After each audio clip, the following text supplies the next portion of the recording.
देखिए किस तरह मुसलमानों की मस्जिद को जलाया गया है।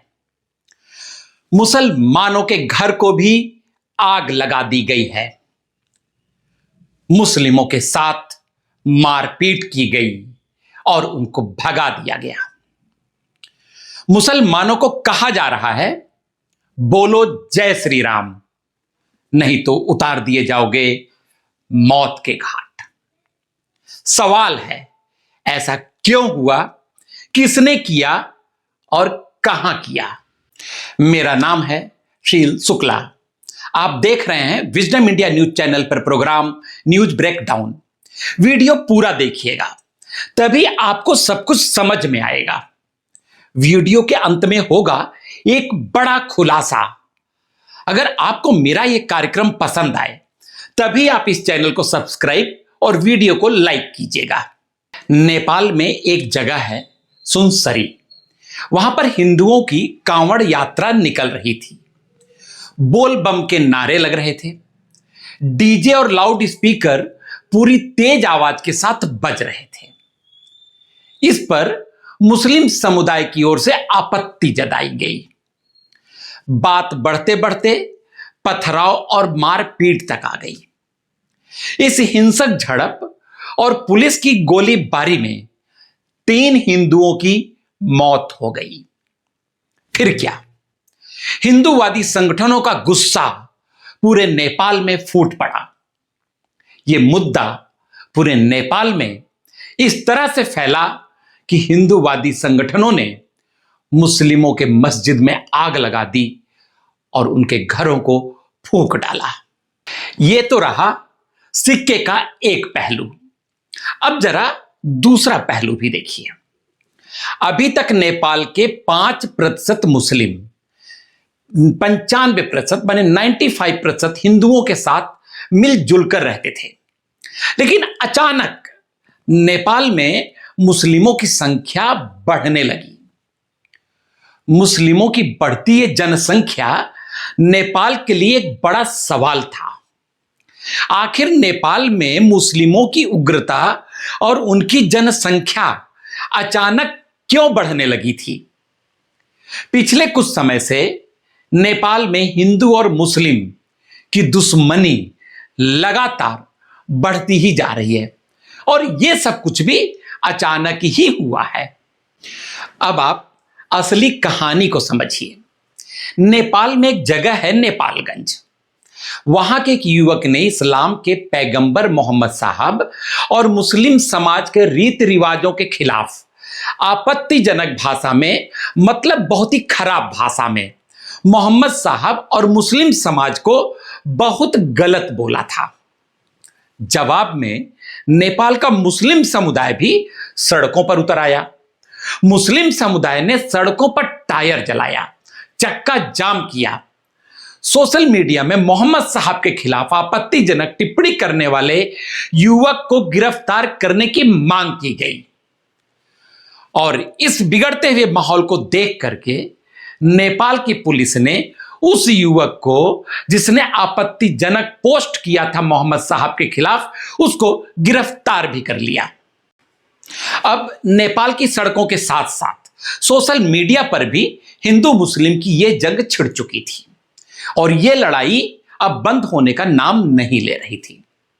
फिर नेपाल में सोशल मीडिया पर कुछ ऐसे फोटो भी डाले जाने लगे जहां मस्जिद में हिंदुत्व का भगवा ध्वज फहरा रहा है। साथ ही उसके साथ कुछ भड़काऊ बातें भी लिखी जाने लगी। इससे मुस्लिम समुदाय भी पीछे हटने वाला नहीं था। इसके जवाब में वो भी विरोध करते हुए हिंसक झड़प तक पहुंच गए।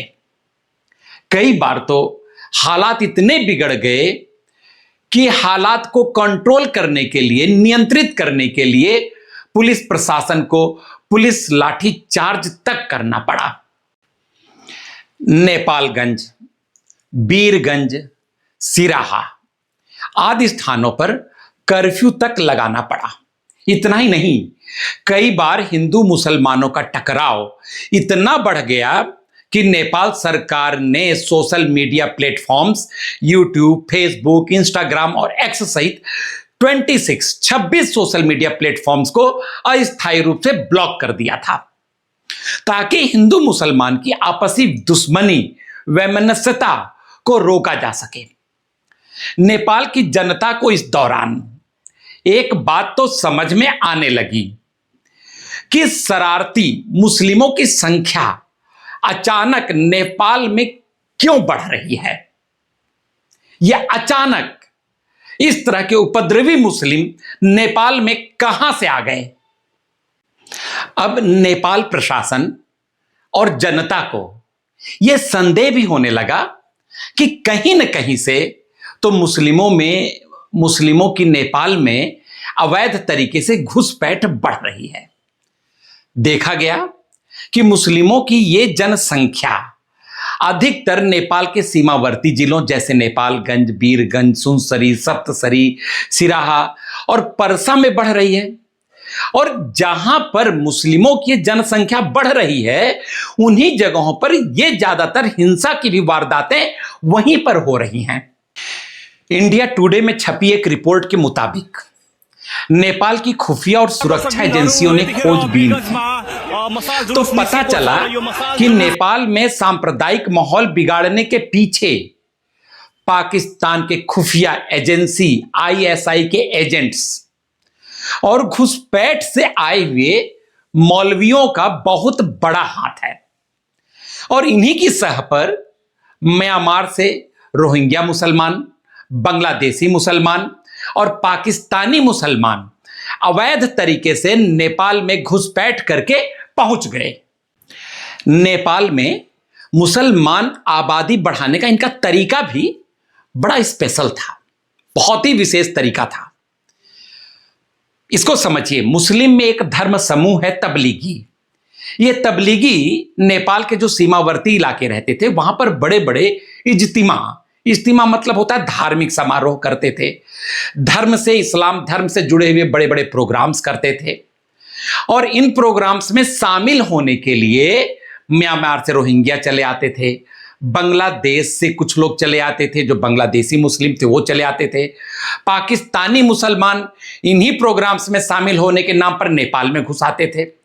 ये नेपाल में घुस तो आते थे, प्रोग्राम्स में हिस्सा भी लेते थे, वहां कुछ समय तक रुकते भी थे, लेकिन ये नेपाल से वापस लौटकर अपने देश नहीं जाते थे, वो यहीं पर रह जाते थे।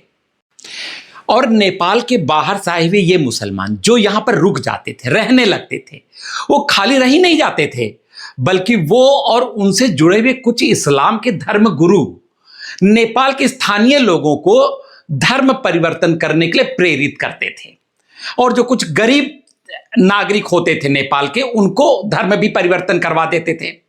इन सब कामों के लिए खाड़ी देशों से, पाकिस्तान और टर्की जैसे देशों से मस्जिद मदरसे बनाने और घुसपैठिए मुस्लिमों को बसाने के लिए अरबों खरबों रुपए का फंड दिया जा रहा था। सुरक्षा एजेंसियों की कुछ रिपोर्ट्स के मुताबिक बाहर से आए ये विदेशी मुसलमान यहां के स्थानीय मदरसों और मस्जिदों के सहयोग से यहीं रुक जाते थे। धीरे धीरे रुक करके वो यहां पर शादियां भी कर लेते थे, यही नेपाल में। और शादियां करके ये जब यहां शादी अपनी कर लेते थे तो और उसके बेस पर ये यहां पर स्थानीय अपने दस्तावेज तैयार कर लेते थे, अपने डॉक्यूमेंट्स तैयार करवा लेते थे, अपने पहचान पत्र बनवाकर वो यहीं पर स्थायी रूप से नेपाल में बसने लगे। और यही वजह रहा कि नेपाल में हिंदू मुसलमान का आबादी संतुलन बिगड़ने लगा। और अब नेपाल में मुस्लिमों की जो आबादी थी वो अचानक बढ़ने लगी। पहले मुस्लिम आबादी थी 5%, लेकिन अचानक क्या आबादी बढ़ने लगी। नेपाल में एक जिला है रोहतहट जिला, वहां पर मुस्लिम आबादी बढ़कर हो गई 22.5%। नेपाल का ही एक मध्य प्रांत भी है, वहां पर कुछ दिनों में, कुछ ही सालों में देखा गया कि मुस्लिम आबादी 3% से ज्यादा बढ़ गई है। और मुस्लिमों की इस अप्रत्याशित तरीके से तेजी से बढ़ रही आबादी के साथ ही अब ये मुसलमान नेपाल में अपना वर्चस्व भी कायम करना चाहते थे, ये अपना दबदबा बढ़ाना चाहते थे। जिससे नेपाल में हिंदू मुसलमानों के बीच में हिंसक त्रासदी मच गई। जब तब हिंदू समारोह और अनुष्ठानों पर मुस्लिमों की ओर से पत्थरबाजी कर देना, मारपीट की घटनाएं करना वहां पर मतलब नेपाल में आम बात होने लगी। और जब अति हो गई तो हिंदू संगठनों ने भी सड़क पर उतरकर उग्र रूप धारण कर लिया और नेपाल के अंदर जो घुसे हुए मुसलमान थे, जो बाहर से आए हुए अवैध घुसपैठिए थे, उनके घर और मस्जिदों को आग लगा दी और उनको नेपाल से भाग जाने के लिए मजबूर कर दिया। इसी में हिंदू कट्टरपंथी समूह भी शामिल हो गए। वे मुस्लिमों को पकड़ लेते, जबरदस्ती पकड़ लेते और उनसे जबरदस्ती जय श्री राम के नारे लगवाते थे।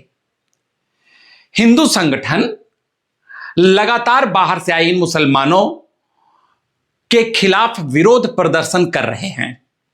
मुसलमानों के घर घर की वो तलाशी ले रहे हैं और नेपाल सरकार से घुसपैठियों को देश से निकालने की मांग कर रहे हैं। ये हिंदू संगठन लगातार नेपाल को फिर से वैदिक सनातन हिंदू राष्ट्र घोषित करने की मांग को लेकर मशाल जुलूस निकाल रहे हैं और प्रदर्शन कर रहे हैं।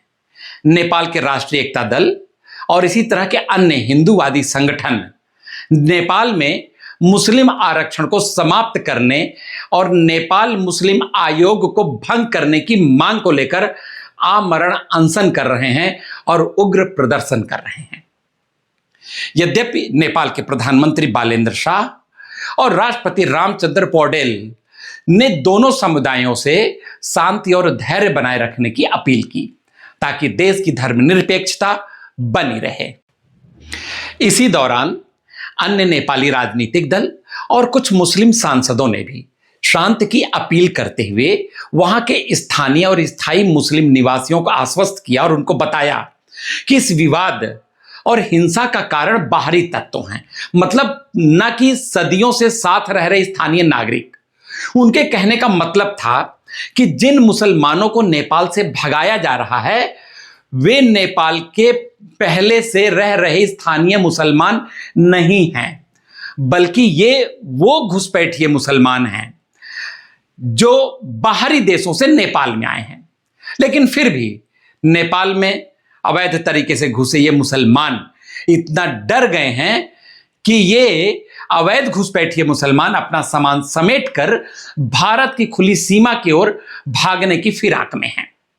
इसके अलावा वे नेपाल के तराई मतलब मैदानी इलाकों को छोड़कर अन्य सुरक्षित ठिकानों या किसी तीसरे देश में छिपने का रास्ता ढूंढ रहे हैं। नेपाल में मचे इस बवाल को देखते हुए भारत सरकार ने नेपाल से सटे बिहार, मधुबनी और पश्चिम बंगाल के बॉर्डर इलाकों में एसएसबी और पुलिस को हाई अलर्ट पर डाल दिया है। भारत नेपाल रेल सेवा और सीमा चौकियों पर सुरक्षा एवं निगरानी बेहद कड़ी कर दी गई है ताकि कोई भी अवैध, उपद्रवी या घुसपैठिया भारत की सीमा के अंदर प्रवेश न कर सके। ये थी नेपाल की आंख खोल देने वाली सच्चाई। आप दर्शक किसे सही मानते हैं, नेपाल के हिंदूवादी संगठनों या मुसलमानों को? अपनी राय कमेंट बॉक्स में जरूर लिखिए। अगर आपको हमारा यह कार्यक्रम पसंद आया हो तो विजडम इंडिया चैनल को सब्सक्राइब और इस वीडियो को लाइक कर दें। अगले एपिसोड में फिर मिलूंगा मैं शील शुक्ला।